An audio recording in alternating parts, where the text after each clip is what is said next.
I found this really cool Flareon Hydreigon list on Twitter. This was a gym challenge win, and fun fact, this was this guy's first gym challenge win, and I thought it was really cool. I really love Flareon. I want to explore more opportunities and how you can use its ramping engine to its full potential, but I also really wanted to play Hydreigon recently since I've never really gotten the chance to actually play this deck until now. So this is the deck that he played. I didn't make any changes or any cuts for it. But I do think there's a few cards I would maybe take out, like maybe the Cyrano or a few of the other pieces. But ultimately, I still think this deck is kind of neat. You do have, your Tera Eevee into the Flareon engine here. This can help you set up a Noctowl to get all your pieces set up. And for the majority of the games, you'd probably want to be going for the first Flareon attack, try to ram some energies on the Hydreigon, and depending on the matchup, you're either trying to go for Obsidian or just out-tempo the opponent with stuff like Cornelian or Crashing Headbutt. If you guys enjoyed the deck list and the video, make sure to like, comment down below, and subscribe. Alrighty, getting started with the first game here. I do think that this deck was like a little bit tricky to play, but I think that's just because there are so many one-ofs, and you kind of have like a very strict game plan where you're very combo oriented in how you're going to set everything up. So if like one thing doesn't go to plan, then you're kind of going to fall too far behind and not be able to recover. But we do start with the Rare Fan, which is always a plus. The Rare Fan will obviously get us our Hootoots or Noctowls and get us set up for the following turns. I do think I make a minor misplay here though, in that I immediately Fan Call, which I don't think is the correct line here. I think I should have probably set up for everything else, because it looks like I'm probably going to play the Iono this turn. Ruins my opponent's hand size by taking them from 8 to 6. And I'm going to lose the Noctowl in the process too. So there's a chance I'll draw into a Noctowl, and it's kind of bad. I think I'm trying to go for a Assault Landing too, but I'm also, stupid. So don't mind me. We do have quite the hand here, because, one, I don't have the Noctowl available to me anymore, but I do have Jacq, and Jacq can lead me into a combination of stuff like Noctowl and Pidgeot, or I could go for the Crispin next turn instead. So it's kind of a tough call, and depending on how you view the situation, I think that you could go either way and have it be fine here. But in my head, what I see here is I really want to attack with the Flareon this turn so I can start getting some of my ramp going, and I want no possible way to miss his attack up. And I don't believe I have a way of piecing together the full combo if I manage to, if I use Jacq this turn. So I go ahead and save on the Jacq. And this will also allow me to grab something more specific with my Noctowl down the line. Whereas this turn it'd be grabbing a Tera Crystal and then maybe some other stuff. Also don't mind taking the one prize knockout against Charizard because they run the Dusclops and the Dusknoir. So if they ever pop it, then that's fine by me because that'll set me back to even, and then I could just take out 2 more 2-prizers after that. So like I said, really I'm not in a huge rush here. And they also can't take a easy 2 prizes against my field. The most that they could do is Dusclops the active and then blow itself up. But that would set me up for possibly a Crashing Headbutt on the following turn with my Deino, which would be pretty good, I also think that I do think the strict amount of energy is really rough in this deck. So the deck is playing 2 fires, and then 1 of every other type and a Luminous Energy. So I think it becomes really hard to manage the energy. And if you're playing the deck long term, I think you're going to struggle to find that you have the right energies constantly. So I think I might, if I was building the deck, I might trim down some of the Flareon pieces, because while I think Cornelian is good, I do think you're maybe playing for the Obsidian upside. If you just wanted to do Cornelian stuff, you just play a more Flareon, Jolteon version of the deck and focus on those aspects a little bit more. He does end up bossing by Deino, unable to find any valuable knockouts anywhere else, which is fine. I can take that because I have the Super on. I can just go ahead and shuffle those pieces back in and set myself back up. I also go ahead and just Jacq for the Pidgey of the Noctowl this turn, allow me to continue finally playing out the rest of my game plan. The counter catcher unfortunately isn't online, so there isn't much I can do about it, and I'm looking to see what my Noctowl could do. I'm thinking that maybe I should have pulled the trigger on this so early because okay, what do I actually need to set up? I gotta just grab the Sparkling Crystal just to like have available, but I don't think I need to do that. I think I could just grab Nest Ball and then fine, because I could go on Aero Zero Nest Ball and then possibly see what the Pidgeot need to get afterwards, but it's whatever. I'll also go ahead and grab the Hoothoot. What's nice about like having an overbench here is that I can take out the Noctowls and then recover them with the Night Stretcher down the line. And that would give me that would re-access my use to Jewel Seeker, because until then it's like, okay, well I can't do much about it. My opponent is going to go ahead and start looking for a knockout of my Pidgeot, which is respectable. You know, Pidgeot's a big threat, you gotta find a way to get rid of it. And with the rest of my draw power, or surge power being burst based with the Noctowls, then taking up my one consistent way of piecing together my combo every turn could be really rough and limiting. It does mean that they're not dealing with the Flareon threat in front of them, which is a little bit scary, but, you know, there's something that I can personally do about that right now. And they also go ahead and Iono me just for safe measures. And this like sucks, but I still have the Fez, which is good for me, and I have a counter catcher in my hand, which will enable me to, you know, kind of do whatever I want this turn. Thankfully, I am able to get the Tera Orb and the Rare Candy, so I can set up my Hydreigon safely for later, and I'm just going to spend the time to counter catcher up the Pidgey and take out their source of Surge Power, because I really don't want to get like Iono'd again. That was like having to play out of this hand, because my Hydreigon still doesn't have a Dark Energy on it. I do get a Noctowl off the prizes, I believe, here. Ooh, exciting. And I also think I should have probably played the Artazon here, simply to bump the Noctowl off the field. But I don't know. I think I should have just played the Artazon here. I don't think it was the correct call to keep it up. My opponent is finally going to have enough prizes taken that they can knock out my Flareon, but the rest of the game should be focused just on the Hydreigon, who's already kind of charged up for its first attack. And I can either win it with like a Tera Crystal and a Boss or a Black Belt, which I'm already sitting on my hand. So if my opponent is unable to actually hand disrupt me, then they can't do anything to win here. They do play a Magnet Basin, which is like crazy. When was the last time Zard was playing this card and why?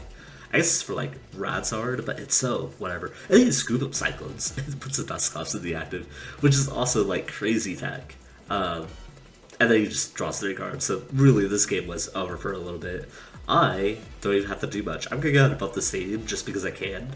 And Jewel Seeker, you can do a couple things here. You can grab like, or I think you can just grab like Boss and Sparkling Crystal. But you always have to grab the Sparkling Crystal regardless. That way you can attack. And I'm just gonna go ahead and boss up the Rotom and knock it out. So good on me. As my opponent dies with like a 13 card hand. Crazy. The next game is a game I actually didn't think I was going to win on first preview, because I see Raging Bolt. I was like, dude, not this deck. I feel like Raging Bolt eats these like slow evolution decks to the live just by simply forcing the opponent to put in more work to replenish their attackers, while at the same time just being incredibly fast. So that's not great. But one plus side is I am going first, which is going to give me the evolution advantage against my opponent. And it also means that like typically I'm not going to be sacking a 1-prizer or a 2-prizer super early. I go ahead and just fan call now, realizing, hey, I can grab like the rest of the other stuff out of my deck with the 2 Nest Balls and the Artazon. So I'm really fine on this front here, being able to Nest Ball out for an Eevee and then 2 Hootoots.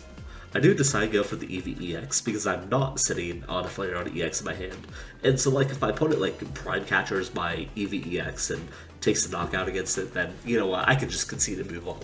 But I figured that it probably like won't happen. I figured that this will put Raging Bolt on too much stress. But you know, you never know. He also puts out Slitherwing, which is like, ew, that's gross. I hate when Raging Bolt plays 1-prizers just because it makes it a little bit harder to manage, especially that 1-prizer can actually take a knockout against my 2-prizer. Thankfully, though, they do end up having to get rid of the Prime Catcher there in order to Ultra Ball for a Teal Mask.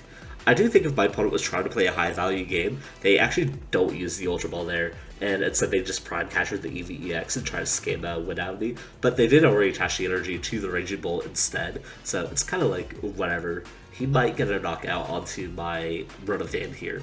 but that's kind of a part of the plan here, as I'm just hoping to sack this.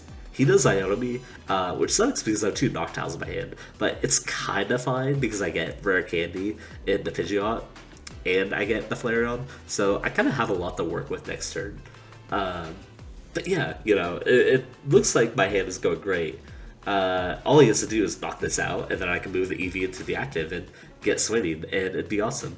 There's just one problem though, it's that my opponent whiffs. Oops. So now I'm stuck in a hard place. I was like, okay, do I actually like want to commit all my attackers now, or like what are we doing here essentially? I go ahead and just play the Area 0. I'm not even gonna mess with the Pokestop after that first one. Losing a boss is like fine, and the Pecharunt is recoverable, but it's like I don't even know what to do in this situation because I only have 1 quick search.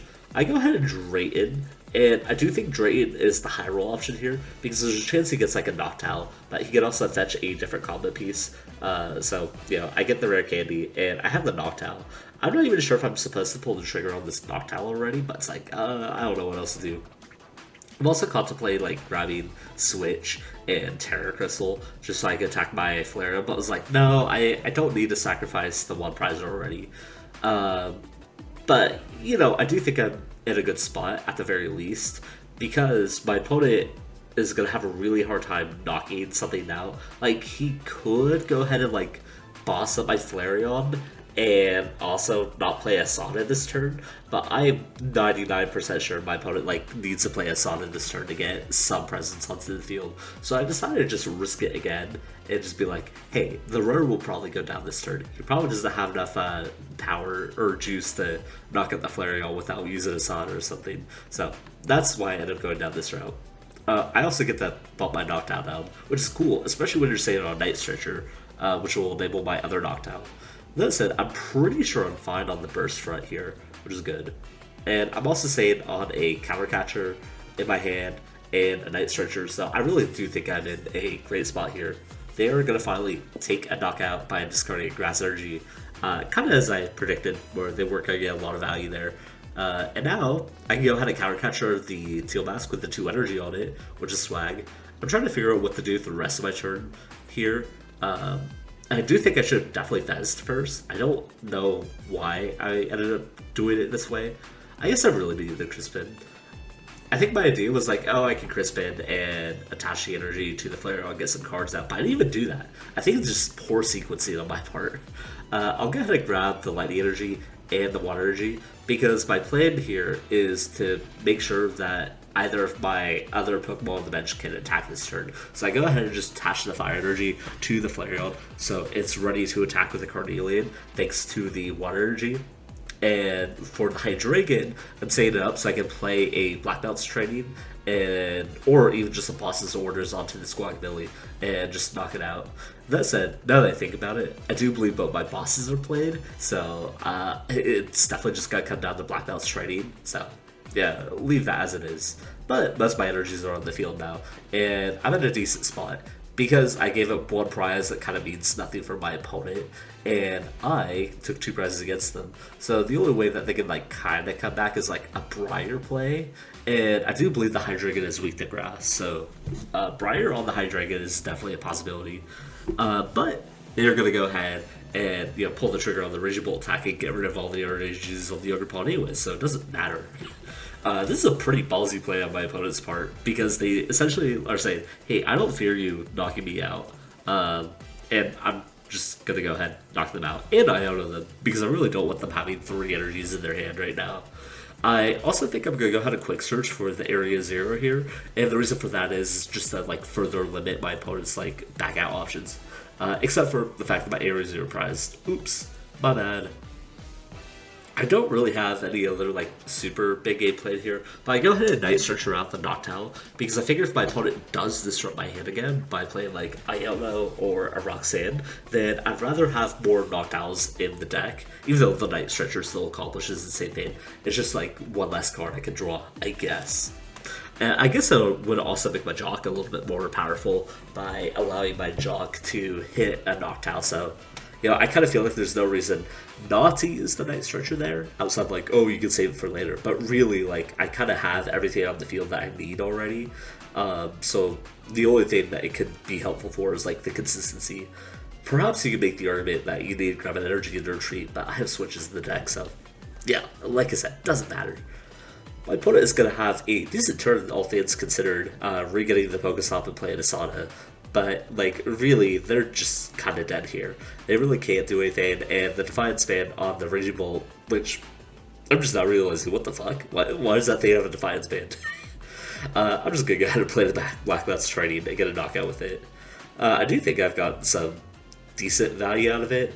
More, better value than I was suspecting, because it will allow you to kill, like, a Luminous, for example, who has 170 HP, and it can also kill a Squawk with the Flareon attack. That said, if you're cutting cards, Black Belt might be one of those things that you, like, decide not to run, but in the Japanese meta, it makes a lot of sense. If a Raging Bolt is extremely popular, you do want a way to pop the Raging Bolt, so, you know, I definitely see why they would run that card. Anyways, my opponent shows off Terapagos Entei, and I'm just like, what the fuck am I playing against? My hand is, once again, kind of okay, because I have Buddy Poffin the Fan, and so I could go like, you know, Buddy Poffin, grab Deino and a Rotofan, or I could choose not to grab Deino as well. That's also fair. I do believe I just grab the Eevee instead, so I can search out my deck a little bit more, but, you know, I think grabbing the Deino is also fair, and I might still do it with this Nest Ball here, I believe. Yeah. I think, do I? Why did I do this? Oh, I do this because, I'm pretty sure that my opponent can just knock out the Hoothoot, whatever deck that they're playing. All they have to do is put down a Stadium, put 1 energy on the Rotom, and I'm probably losing the Hoothoot here. So I go ahead and preemptive Jacq, and normally I don't like using supporters preemptively in case of my opponent Ionos me, but I definitely need to free up my turn next turn to play a different supporter. Like, if I have to play Jacq next turn, that's really bad for me. So I'd much rather just take the potential risk now and maybe get Iono later. But, you know, that doesn't happen. We're going unpunished. My opponent is unfortunately going to go ahead and get their full setup here with the Charizard and the Rotofan and kind of get cooking on the opponent's side. Thankfully, we do have, you know, all our gas in the tray here. I will go ahead and make sure to evolve my Flareon first before I knocked out. There was one game where I lost. Like, I had an easy dog against my opponent, and I didn't have a Tera Pokemon to play, so oops. Happens to the best of us. Then I'm trying to figure out like what the rest of this play is. I go ahead and just Nest Ball so I can grab Fez and maybe work off of that, because I am sitting on a lot of potential tools right now. I get a Steel Energy, which isn't that helpful. I almost attached it to my Flare. It's like, oh, I just need 1 more energy, and then also the 1 more energy and the Sparkling Crystal. And then I think I see my Sparkling Crystal prize. Like, that sucks. Thankfully, I have the Crispin in my hand, so it's not too big of a loss. And I'm trying to figure out like what the next play is or whatever. I think I grabbed the Tera Orb, so I could go ahead and grab an Eevee EX here, which I think is fine. But maybe I should have just grabbed an Ultra. Nah, the Tera Orb is fine. I want a Nest Balls. I was gonna say I should have just grabbed the Nest Ball, but I think that this is fine. The reason you wouldn't want to grab the Tera Orb is just because, what's it called? You wouldn't want to grab it so you could save it for later in the deck. Like, if you have the Noctowl for something, you would like to be able to Noctowl and grab the... Why am I so blanking here? You'd like to be able to grab the Hydreigon off the Tera Orb, which is the only reason why you wouldn't do it. It allows you to preserve a few energies that way. Or not energies, items. I'm a mess right now, clearly. Not as much of a mess as my opponent is in, as they lost their Pidgeot on the second turn of the game, and I'm 2 prizes ahead. It does mean that, like, if the opponent has a Defiance Band here, they can possibly kill my Flareon here, which would be pretty bad. But honestly, I think I'm in a good spot because I've knocked out their entire support engine from underneath them. There's not a whole lot they could do about it. I even just top deck into the Rare Candy here and start getting the Hydreigon even more set up here. My game does freeze a little bit, but whatever, it's fine. I go ahead and play the Area 0. I believe I played the Artazon the previous turn to bump a Noctowl down, so I could possibly Super Rod it or do other things. I figured my opponent might play Steam to bump it, so I'd like to be able to clear my own space here and play a little bit more, but it's fine.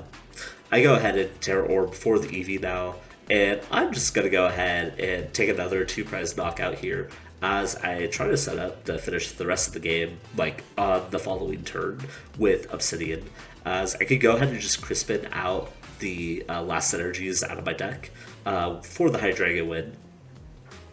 We do get the Fire Energy here, which is kind of helpful. It's nice to have another energy so I can attach it with the Hydreigon, but like I said, Crispin should win the game here. My opponent is still in a bad spot. They can go ahead and kill this Rotom Fan, but that doesn't really matter since my win con has shifted from, oh, I need to kill 2 prizers that now, they're susceptible to Obsidian winning the game.